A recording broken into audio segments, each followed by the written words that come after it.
भारतीय फिल्मी इतिहास में लता मंगेशकर के नाम से कौन परिचित नहीं होगा। भारतीय संगीत जगत में सबसे ऊंचे पायदान पर बैठी लता मंगेशकर ने अपने 50-60 साल के करियर में अनेकों सदाबहार गीत गाए, लेकिन उनके गाए कुछ ऐसे गीत भी रहे जो उनके प्रतिद्वंदी मेल सिंगर इन्हीं गीतों को गाकर ज़्यादा प्रसिद्धि ले गए।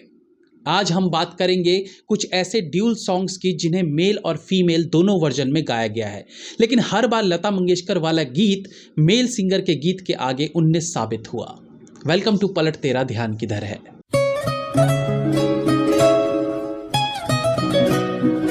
उन्नीस में रिलीज्ड फिल्म एक साल में गीत था सब कुछ लुटा के होश में आए तो क्या किया। कौन था इस गीत को गाने वाला? संगीत प्रेमियों को ये बताने में समय नहीं लगेगा कि इस गीत को गाया है तलत महमूद ने।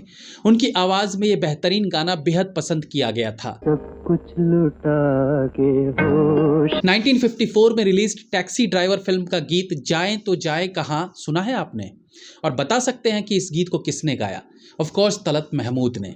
यह गीत इतना मधुर बन पड़ा था कि उस साल एस.डी. बर्मन को इस फिल्म के लिए बेस्ट म्यूजिक डायरेक्टर का अवार्ड मिला था।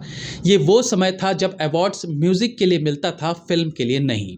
इस गीत के बारे में कहा जाता है कि पैदल चलते हुए एक दिन एस.डी. बर्मन घर का रास्ता ही भूल गए और उसी दौरान इस गीत का जन्म हुआ। जाए तो जाएगा। 1961 में देवानंद की रूप की रानी चोरों का राजा फिल्म का एक गीत था तुम तो दिल के तार छेड़कर। अगेन इस गाने को सुनकर किस सिंगर का ध्यान आपको आता है? Of course Talat Mahmood. इसके अलावा 1952 की दाग फिल्म का गाना ऐ मेरे दिल कहीं और चल, 1952 की बेवफा का गीत दिल मतवाला लाख संभाला और 1952 की ही आशियाना फिल्म का गीत मेरा करार ले जा। इन सभी गीतों में समानता क्या है? ऑफ कोर्स कि इन गीतों को तलत महमूद ने गाया है, लेकिन दूसरी सबसे बड़ी समानता ये है कि इन सभी गीतों को इन फिल्मों में लता मंगेशकर ने भी गाया है। लेकिन संगीत प्रेमी हमेशा इन गीतों को तलत की आवाज के रूप में ही याद करते हैं। तुम तो दिल के तार छेड़ कर, तुम तो दिल के तार छेड़ कर। ऐसे गीत जिन्हें मेल और फीमेल दोनों वर्जन में गाया गया हो उन्हें ट्विन वर्जन या ड्यूल वर्जन भी कहते हैं। इसमें कोई शक नहीं है कि तलत महमूद की सॉफ्ट सोलफुल आवाज सभी सिंगर्स को नर्वस कर देती थी, तो लता मंगेशकर भी उनकी जादुई आवाज के आगे टिक नहीं पाई थी। हालांकि लता मंगेशकर ट्विन सॉन्ग्स के मामले में केवल तलत महमूद के सामने फेल नहीं हुई, बल्कि ये लिस्ट लंबी है। सबसे पहले मोहम्मद रफ़ी और लता मंगेशकर जी का कंपैरिजन करेंगे। 1961 में रिलीज जंगली फिल्म का गीत एहसान तेरा होगा मुझ पर, इस गीत को मोहम्मद रफ़ी ने अलग गाया था और लता मंगेशकर ने अलग गाया था, लेकिन इसका जिक्र होता है तो मोहम्मद रफ़ी को ही याद किया जाता है। एहसान तेरा होगा मुझ पर दिल। इसी प्रकार से 1965 में रिलीज्ड भीगी रात का गीत दिल जो ना कह सका, जिसे मोहम्मद रफ़ी और लता दोनों ने अलग अलग गाया था, लेकिन इस गीत को भी मेल वॉइस के रूप में ही याद किया जाता है। इस गीत को मोहम्मद रफ़ी ने बेहतरीन गाया और इको साउंड इस गीत को और मनमोहक बना देता है। दिल जो न कह सका। इसके बाद 1960 में रिलीज्ड बरसात की रात का गीत जिंदगी भर नहीं भूलेगी वो बरसात की रात। 1963 में रिलीज्ड सहरा फिल्म का गीत तकदीर का फसाना। 1963 की मेरे महबूब का गीत मेरे महबूब तुझे मेरी मोहब्बत की कसम। मेरे महबूब 1964 की बेटी बेटे फिल्म का गीत मैं ढल गया।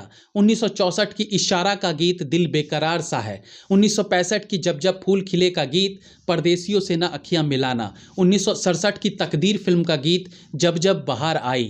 1969 की चिराग फिल्म का गीत तेरी आंखों के सिवा। परदेसियों से न अखियां मिलाना जब जब बहार आई और फूल मुस्कुराए मुझे तुम याद आए। 1970 की पगला कहीं का फिल्म का गीत तुम मुझे यूं भुला ना पाओगे। और ये लिस्ट बहुत लंबी है।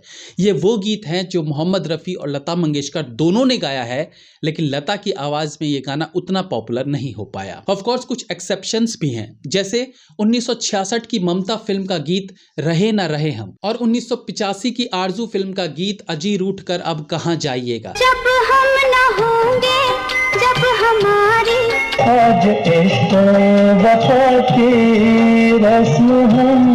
इन दोनों गीतों को भी मोहम्मद रफ़ी और लता मंगेशकर दोनों ने गाया है, लेकिन इन दोनों गीतों को लता की आवाज़ में ज़्यादा पसंद किया गया, जिसका कारण ये हो सकता है कि दोनों गाने फीमेल एक्ट्रेस के नज़रिए से लिखे और फिल्माए गए हैं। इसी कड़ी में आगे बात करें तो लता मंगेशकर को कंपेयर किया जा सकता है मुकेश के साथ। 1957 की फिल्म रानी रूपमती का गीत आ लौट के आजा मेरे मीत, आ लौट के आजा मेरे मीत, तुझे मेरे गीत बुलाते। क्या लगता है इस गाने को मुकेश के अलावा कोई और इतनी खूबसूरती से गा सकता था?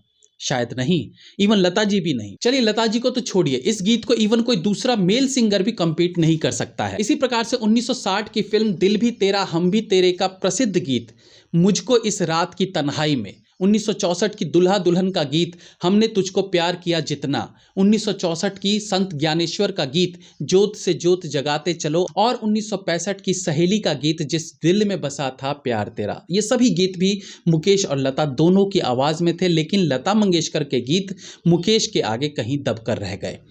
मुकेश ट्रेंड सिंगर नहीं थे, उनकी गायकी का रेंज सीमित था, लेकिन उसके बावजूद इन गीतों में वो लता मंगेशकर के गीतों से बेहतर साबित हुए। आगे अगर हम किशोर कुमार वर्सेस लता मंगेशकर की बात करें तो यहाँ भी कुछ मामलों में लता मंगेशकर 19 ही रह गई। 1955 की मुनीब जी फिल्म का गीत जीवन के सफ़र में राही, जिसे किशोर कुमार ने भी गाया था और लता मंगेशकर ने भी, लेकिन ये गीत भी जब भी जहन में आता है तो किशोर की आवाज़ ही गूंजती है। 1962 में रिलीज रंगोली फिल्म का गीत छोटी सी है ये दुनिया, 1965 की हम सब उस्ताद हैं का गीत अजनबी तुम जाने पहचाने से लगते हो, और 1971 की शर्मीली का गीत खिलते हैं गुल यहाँ। इन सभी गीतों में लता मंगेशकर द्वारा गाए जाने के बाद भी किशोर कुमार बाजी मार लेते हैं। खिलते हैं गुल यहाँ। ऐसा नहीं है कि ट्विन सॉन्ग्स में केवल लता ही 19 साबित हुई हों। अगर हम आशा भोसले के गीत ऐ गमे दिल क्या करूं की बात करें तो यहाँ भी तलत महमूद के मुकाबले आशा भोसले का गीत एकदम फीका साबित हुआ था।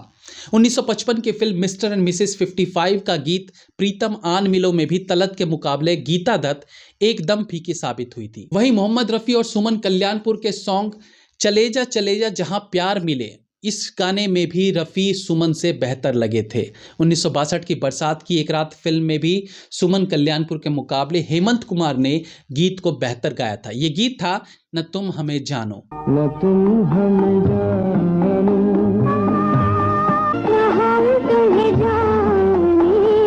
कहने का मतलब है ज्यादातर बार जब फीमेल सिंगर वो ट्विन सॉन्ग्स गाती है जो मेल सिंगर भी गा चुके हैं, तो अक्सर उनका गाना उतना पॉपुलर नहीं हो पाता जितना मेल वर्जन का होता है। इसके अनेकों कारण भी हो सकते हैं। मैक्सिमम टाइम बॉलीवुड फिल्में मेल ओरिएंटेड होती है और न केवल मेल एक्टर एक्ट्रेसेस से ज़्यादा फीस चार्ज करते हैं, बल्कि पर्दे पर भी मेल एक्टर के बाद फीमेल एक्ट्रेस का नाम आता है। गीत ज़्यादातर मेल एक्टर के लिए लिखे जाते हैं। गाने की ट्यूनिंग, न्यूएंसेस, टेक्सचर, रेंज सब मेल आवाज़ के हिसाब से ट्यून की जाती है। ऐसे में इस तरह के गीत को भी फीमेल सिंगर गाती हैं तो उसमें कामयाब वो नहीं हो पाती है। वही फीमेल सिंगर को ध्यान में रखकर जो गीत कंपोज किए जाते हैं उसमें कई बार मेल सिंगर्स भी फेल हो जाते हैं, जैसे रहे न रहे हम गीत था। पाकिस्तानी सिंगर नूर जहां ने 1977 की फिल्म मेरे हुजूर में गीत गाया था जिसके बोल थे हमारी सांसों में आज तक वो। इस गीत को मेहदी हसन को ध्यान में रखकर कंपोज किया गया था, लेकिन उसके बावजूद नूर जहां अपना बेस्ट दे गई। हमारी सांसों में आज तक वो हिना की खुशबू महक रही। 1968 की फिल्म मौसम के गीत तुम बिन जाऊं कहां को मोहम्मद रफ़ी और किशोर कुमार दोनों ने गाया था, लेकिन बेहतर किसने गाया ये तो कह पाना बहुत मुश्किल है। लेकिन किशोर वाले वर्जन को पॉपुलैरिटी ज़्यादा मिली, जिसका कारण था कि ये एक बंगाली गीत का रीमेक था जिसे किशोर कुमार ने ही गाया था। वहीं ऑल इंडिया रेडियो पर भी किशोर कुमार वाले वर्जन को ज़्यादा चलाया गया, क्योंकि उस वक्त हर घर में ग्रामोफोन्स या रिकॉर्ड्स नहीं होते थे, तो किशोर कुमार वाले वर्जन को स्पेस ज़्यादा मिला, जिसके कारण उसे लोगों ने ज़्यादा पसंद किया। तुम बिन जाऊं कहाँ के दुनिया में आके, फिर बिना छे तो यही चीज घटी 1971 में रिलीज अंदाज फिल्म के गीत जिंदगी एक सफर है सुहाना में। इस गाने को अगेन किशोर कुमार और मोहम्मद रफी दोनों ने ही गाया था। ज्यादा पॉपुलैरिटी किशोर कुमार वाले वर्जन को मिली। 50 के दशक में फॉरेन म्यूजिक कंपनीज की तरह HMV ने भी सोचा कि एक ही गाने को अलग अलग सिंगर्स से गवाकर वो एक कैसेट निकालेंगे और भाभी फिल्म के गीत चल उड़ जा रे पंछी को तलत महबूब से गवा लिया। लेकिन बाद में ये आइडिया ड्रॉप करना पड़ा। उससे पहले तलत वाला गाना मार्केट में आ चुका था, जबकि ओरिजिनल में गाने को मोहम्मद रफ़ी ने गाया था और ये गीत मोहम्मद रफ़ी की आवाज में ज्यादा सुना गया है। चल उड़ जा रे पंछी के अब ये देश हुआ बेगाना। दोस्तों उम्मीद करता हूं कि ये एपिसोड आपको अच्छा लगा होगा। अपनी राय हमें कमेंट सेक्शन में जरूर दीजिएगा। That's all for today friends, be safe, have fun. मिलते हैं अगली बार फिर किसी नए एपिसोड के साथ। तब तक के लिए